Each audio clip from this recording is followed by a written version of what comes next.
Dixon. What is this?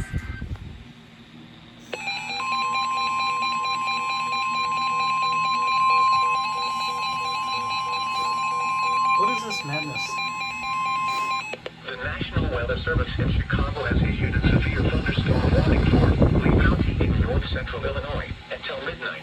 At 10:53 p.m., a severe thunderstorm was located near Walnut, or 13 miles southwest of Amboy, moving northeast at 45 miles per hour. Hazard, 60 miles per hour with gusts and vehicle-size hail. Source, radar indicated. Impact, expects damage to roofs, siding, and trees. Locations impacted include Amboy, Franklin Grove, Ashton, Sublette, Woodhaven Lakes, Lee, Compton, Stewart, West Brooklyn, Elmetta, and Lee Center. For your protection, move to an interior room on the lowest floor of a building. A tornado watch remains in effect until midnight for north-central Illinois.